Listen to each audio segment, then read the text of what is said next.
국어 시간입니다. 우리 지난 시간에 양반전 중간 부분 하다 말았죠. 그 양반이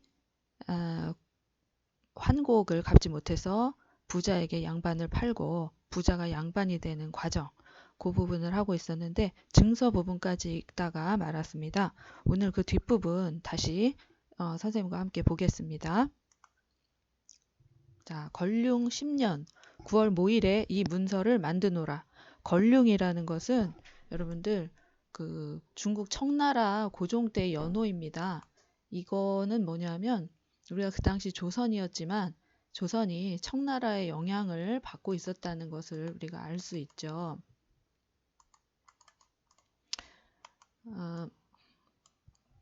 위 증서는 양반을 팔아서 관곡을 갚은 것으로 그 값은 천석이다. 오직 양반은 여러 가지로 일컬어지나니 글을 읽으면 가리켜 선비라 하고 정치에 나가면 대부가 되고 덕이 있으면 군자이다. 무관은 서쪽에 늘어서고 문관은 동쪽에 늘어서는데 이것이 양반이니 너 좋을 대로 따를 것이다. 즉 부자에게 너는 문신이 되든 무신이 되든 즉 글을 쓰는 선비나 아니면 그 무술을 하는 무인이 되든 다 양반이니까 문신을 하든 무신을 하든 그것은 네가 알아서 해라 이렇게 하는 거예요. 야비한 일을 끊고 옛 일을 본받고 뜻을 고상하게 할 것이며 늘 새벽 5시만 되면 일어나 촛불에 불을 댕겨 등잔을 켜고 눈은 가만히 코끝을 보고 발꿈치를 궁둥이에 모으고 앉아 동네 바위를 얼음 위에 박밀듯 웬다.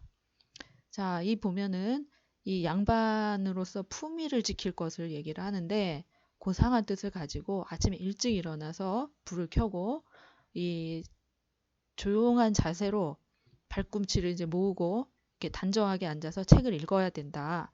근데 이제 동네박이라는 그 당시 양반들이 많이 읽던 글 공부 책이에요. 동네박이 이 문장 수련의 모범이 되는 책이죠. 이 얼음 위에 박밀듯 그러니까 아주 유창하게 읽어라 그런 얘기예요. 배고픔을 참고 추위를 견뎌 살림의 구차한 형편을 남에게 말하지 아니하되 이를 마주치고 뒤통수를 두드리며 잔기침으로 입맛을 다진다.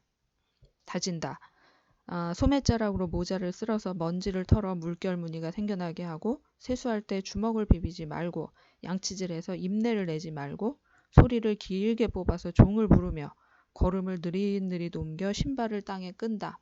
그러니까 양반의 어떤 태도적인 측면, 품위 있게 그리고 점잖게 행동해라. 행동거지가 그렇게 해야 된다. 이런 얘기예요.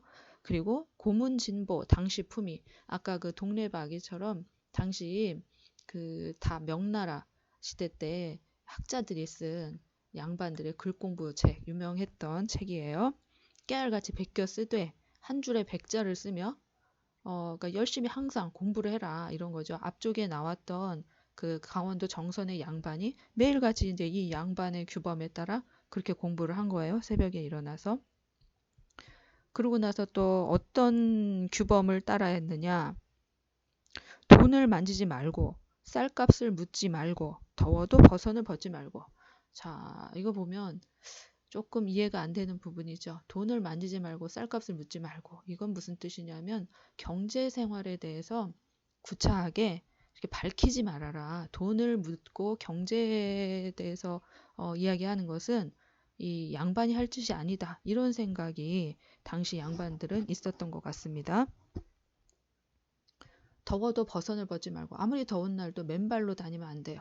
밥을 먹을 때 맨상투로 밥상에 앉지 말고 국을 먼저 훌쩍훌쩍 떠먹지 말고 다 하나하나 예법이 있었던 것 같아요. 또 물도 소리 내지 않고 후루루 마시지 말고 젓가락으로 방아를 찢지 말고 젓가락을 가지고 이제 그 품위 없이 밥상 위에 탁탁 찍지 말아라 이런 얘기죠. 생파를 먹지 말고 아마 그 냄새 때문에 그런 것 같아요. 막걸리를 들이켠 다음 수염을 쭉 빨지 말고 이게 그 품위 있는 품위 있는 그런 행동을 하기에는 수염 빨고 하는 것이 좋지 않았다. 이렇게 얘기를 하는 것이죠. 담배를 피울 때 볼에 우물이 파이게 하지 말고 뭐 이것도 역시 마찬가지입니다. 품위를 지키라는 얘기. 화난다고 아내를 두들기지 말고 성내서 그릇을 내던지지 말고 아이들에게 주먹질을 하지 말고 종놈을 야단쳐 죽이지 말고 이것은 폭력을 쓰지 말아야 할 것에 대한 예의죠. 뭐 이것은 좋죠. 폭력을 쓰지 말 것. 이거는 좋은 규범 같아요. 또 소와 말을 꾸짖되 그 판 주인까지 욕하지 말고 추워도 화로에 불을 쬐지 말고 양반은 얼어 죽어도 겹불은 안 쬐는다. 이런 속담이 이제 여기서 나온 거죠. 추우면 춥다고 말을 하고 추위를 물러가게 할 행동을 해야 되는데 그렇게 하면 안 됐던 거예요. 추워도 안 추운 척, 더워도 안 더운 척. 말할 때 이 사이로 침을 흘리지 말고 소 잡는 일을 하지 말고 천하다고 본 것이죠. 돈을 가지고 노름을 하지 말 것이다. 이제 절제된 생활을 이제 강조하고 있는 거예요. 이와 같은 모든 품행이 양반의 어긋남이 있으면 이 증서를 가지고 관청에 나와 옳고 그름을 가릴 것이다. 자, 그러면서 성주, 정선, 지명입니다. 군수, 벼슬 이름이죠. 화합, 좌수, 별감, 증서 이렇게 누구누구가 이 증서를 써줬다 하고 이제 그 증서를 만든 사람을 여기다 이제 기입을 해 넣었습니다. 자, 이 첫 번째 양반 증서의 내용을 보면 양반으로서 지켜야 할 의무와 규범, 생활 태도가 들어가 있어요. 근데 뭐 물론 아까 여기 뭐 폭력을 쓰지 말고 뭐 점잖은 행동과 품위를 이거는 좋지만 그러나 전체적으로 볼 때 무능하고 좀 비상식적이고 비생산적인 모습이 많아요. 위선적이고 또 이렇게 현실적이지 않은 모습, 체면을 중시하고 형식을 중시하는 그런 모습을 여기에서 강조를 하고 있죠.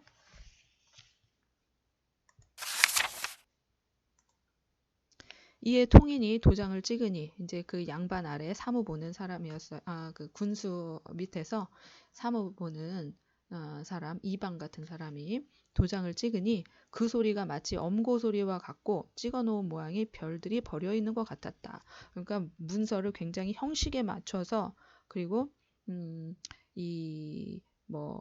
도장을 쾅 소리 나게 찍고 이제 그 모습이 굉장히 좀 엄숙했다. 이런 뜻입니다. 부자는 호장이 증서 읽는 것을 쭉 듣고 한참 멍하니 있다가 말하였다. 양반이라는 게 이것뿐입니까? 뭐예요? 좀 실망스럽다는 그런 이야기죠. 저는 양반이 신성 같다고 들었는데 정말 이렇다면 너무 재미가 없는걸요?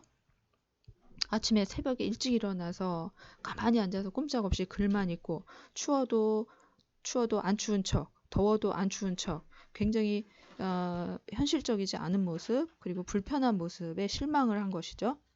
저는 양반이 신성 같다고 들었는데 정말 이렇다면 너무 재미가 없는걸요. 원하옵건대 이번에는 제게 이익이 있도록 문서를 바꾸어 주옵소서. 그래서 다시 문서를 작성하였다. 그래서 이번에는 2차로 양반에게 조금 이 부자가 조금 마음에 들 만한 내용으로 이 증서를 바꿔줍니다. 자, 내용은 뭐냐 한번 볼까요? 하늘이 백성을 낳을 때 백성을 넷으로 구분하였다. 네 가지 백성 가운데 가장 높은 것이 선비이니 이것이 곧 양반이다. 양반의 이익은 막대하니 농사도 짓지 않고 장사도 하지 않고 그를 하면 크게는 문과급제요. 작게는 진사가 되는 것이다. 문과의 홍패는 길이 2자 남짓한 것이지만 100가지 물건이 구비되어 있어 그야말로 돈자루이다. 진사가 나이 30에 처음 관직에 나가더라도 오히려 이름 있는 음관이 되고 잘 되면 남행으로 큰 고을을 맡게 되어 귀밑이 양산바람에 휘어지고 종들이 예하는 소리에 배가 커지며 방에는 기생이 귀고리로 치장하고 뜰의 곡식에는 학익이 뜬다. 궁한 양반이 시골에 묻혀 있어도 강제로 이웃의 소를 끌어다 먼저 자기 땅을 갈고 마을의 일꾼을 잡아다 자기 논에 김을 맨들 누가 감히 나를 괄시하랴. 너희들 코에 잿물을 들어붓고 머리끄덩이를 회회 돌리고 수염을 낚아채더라도 누구 감히 원망하지 못할 것이다. 자, 이번에는 아까와 좀 내용이 달라진 것을 눈치채셨나요? 아까는 양반이 지켜야 할 것들, 의무에 대해서 써 있었다면 두 번째 증서에는 이번에는 양반이 해도 되는 것, 그 특권에 대해서 이야기를 하고 있습니다. 하늘이 백성을 낳을 때 백성을 넷으로 구분하였다. 이 넷이라는 것은 네 종류를 말하는 거예요. 사농, 공상, 선비사, 글 읽는 선비, 농사 짓는 사람, 그 물건을 만드는 사람, 장사하는 사람, 상인이죠. 이 사농공상 네 종류인데 네 가지 백성 가운데 가장 높은 것이 선비이니 이것이 곧 양반이다. 그래서 조선에서는 글 읽는 사람을 숭상했어요. 양반의 이익은 막대하니 농사도 짓지 않고 장사도 하지 않고 글을 하면 크게는 문과 급제요. 작게는 진사가 되는 것이다. 그러니까 양반은 생산적인 일은 안 했어요. 앉아서 글만 읽으면 그걸 좋다고 생각을 했던 거죠. 문과의 홍패는 길이 2자 남짓한 것이지만 홍패라는 것은 장원급지 않은 사람에게 준 증서 같은 빨간 패, 차고 다니는 모양의 그런 그 증명이 되는 그 증서가 되는 것인데 이 홍패라는 것이 말하자면 돈자루, 어떤 그 여러 특권을 가져다 주는 것이었어요. 진사가 서른에 처음 관직에 나가더라도 오히려 이름 있는 음관이 되고 잘 되면 남행으로 큰 고을을 맡게 되어 귀 밑에 양산바람에 휘어지고, 자, 그 음관, 남행 이런 것들은 다 뭐냐면 여기 그 옆에 여기 나오죠. 음관, 과거를 거치지 아니하고 즉 특권층으로 태어나는 걸 말해요. 그러니까 금수저로 태어나는 거. 자, 이런 사람들은 과거를 안 보고도 이제 벼슬을 맞는 사람들이 있었어요. 그리고 귀 밑이 양산바람에 휘어지고 이제 그 양반들이 다닐 때 이렇게 가려주던 양산 있죠? 그거. 그리고 종들이 예하는 소리에 배가 커지며 방에는 기생이 귀고리로 치장하고 뜰의 곡식에는 학이 깃든다. 그러니까 온갖 좋은 것들을 다 누리는 그런 그 위치를 이 양반은 차지했었습니다. 궁한 양반이 시골에 묻혀 있어도 강제로 이웃의 소를 끌어다 먼저 자기 땅을 갈고 마을의 일꾼을 잡아다 자기 논에 김을 맨들 누가 감히 나를 괄시하랴. 그러니까 양반이 마음만 먹으면 일을 안 하고도 남의 소 또 남의 일꾼도 데려다가 먼저 쓸 수가 있었어요. 공짜로. 굉장히 특권이긴 한데 조금 부당한 특권이죠. 너희들 코에 잿물을 들어붓고 머리끄덩이를 회회 돌리고, 이 폭력을 행한 모습이죠. 수염을 낚아채더라도 누구 감히 원망하지 못할 것이다. 자, 이 여기까지 듣고 뒤에 더 있는지 모르겠지만 부자는 증서를 중지시켰어요. 계속 더 있는 것 같아요. 보니까. 그리고 혀를 내두르며 자, 뭐라고 했습니까? 그만두오. 맹랑하구먼. 나를 장차 도둑놈으로 만들 작정인가? 하고 머리를 흔들고 가버렸다. 자기까지가 끝입니다. 즉 부자는 여기까지 쭉 이어지는 양반의 그 두 번째 증서의 특권들을 쭉 들으면서 굉장히 불합리하고 부당하다.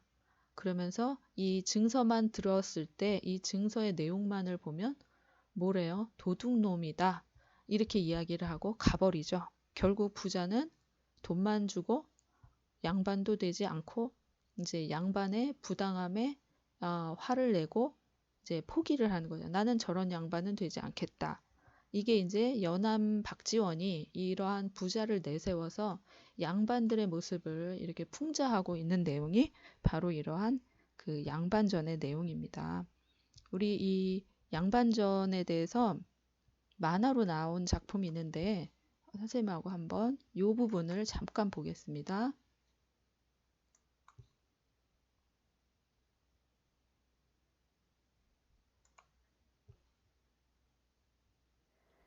네, 이제 양반이 돼. 길게 뽑아 계집 종을 부르며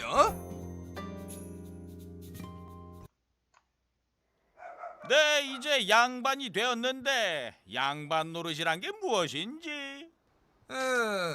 양반이 어떻게 해야 하는지 일러줄 테니 잘 보시오. 먼저 소리를 길게 뽑아 계집 종을 부르며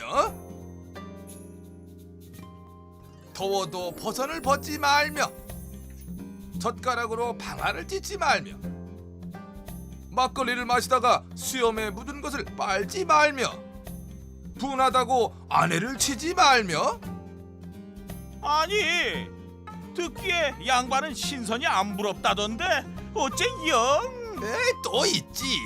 그 성질 급하기는 이웃집 서로 밭을 갈아도 되고 동네 사람을 붙들어다 김을 매게 해도 되고. 에이 여보시오, 그만두시오. 차라리 나더러 도적질을 하라고 하시오. 신분 계급이 무너지고 양반의 도덕성이 땅에 떨어진 시대를 그려낸 박지원의 소설 양반전입니다.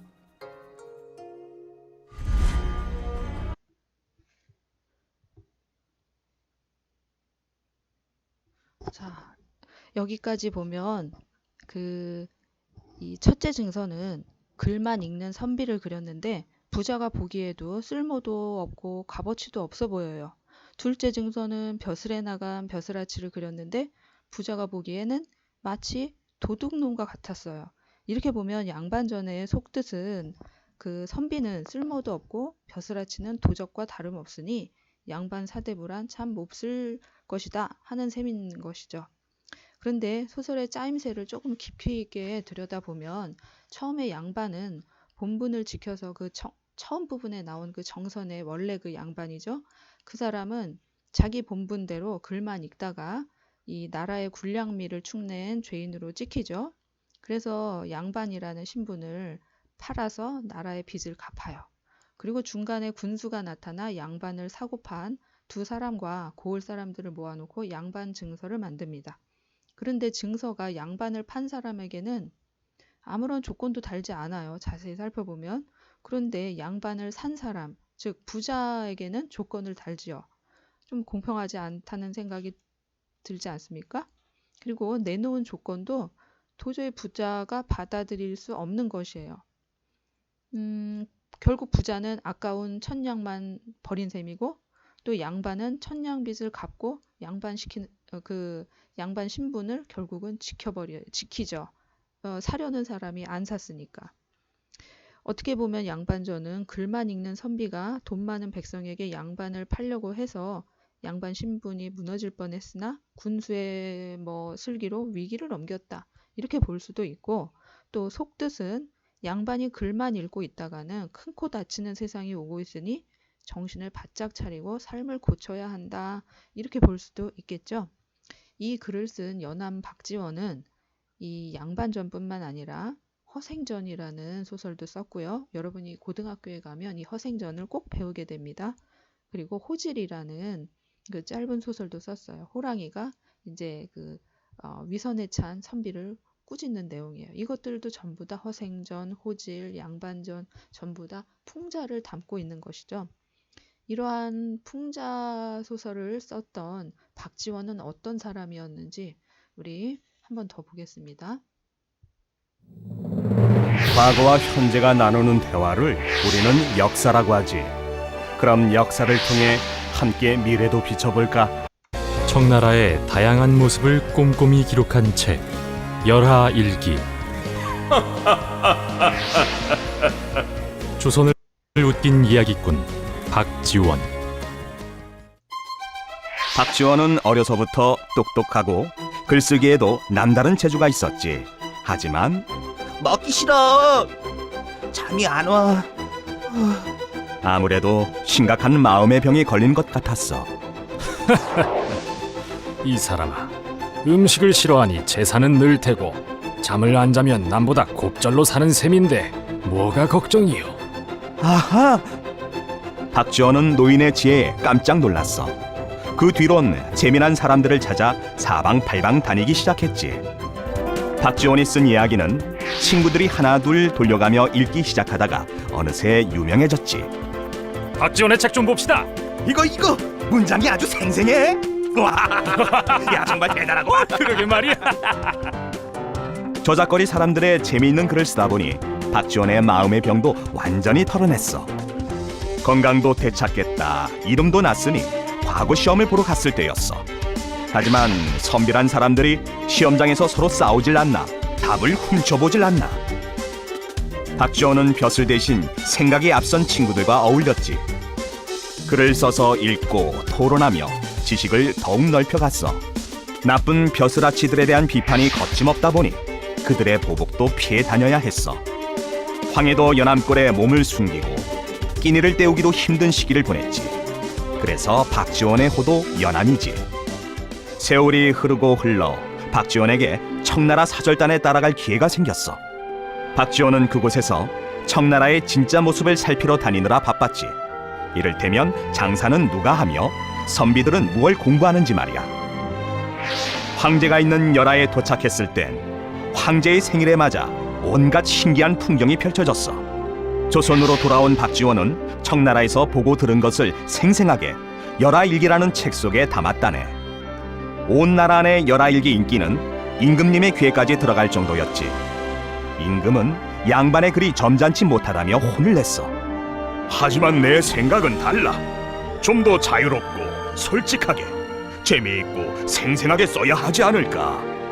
주변을 세심하게 관찰하고 자신만의 독특한 상상력을 더해 의미 있는 작품을 남긴 박지원은 청나라의 문물을 받아들여 조선의 백성들이 넉넉하게 사는 세상을 연구한 학자이기도 했다네. 그런데 박지원이 남과 다르게 생각하고 새로운 글을 쓰기 위해 노력한 이유는 대체 무엇일까?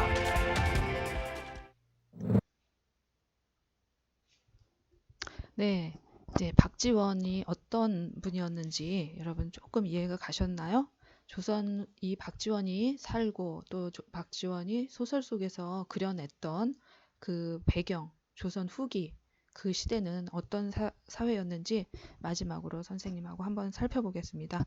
조선 후기 18세기 이때는 임진왜란, 병자호란 이 두 번의 큰 전쟁이 있었습니다. 왜구가 쳐들어온 임진왜란 그리고 오랑캐 중국 쪽에서 병자호란 이렇게 두 번의 큰 전쟁을 겪으면서 백성들의 삶은 아주 힘들어졌죠. 백성들뿐만 아니라 양반들의 삶도 마찬가지로 굉장히 힘들어졌습니다. 그 난리를 두 번의 큰 난리를 겪으면서 양반의 지위는 곤두박질 치게 돼요.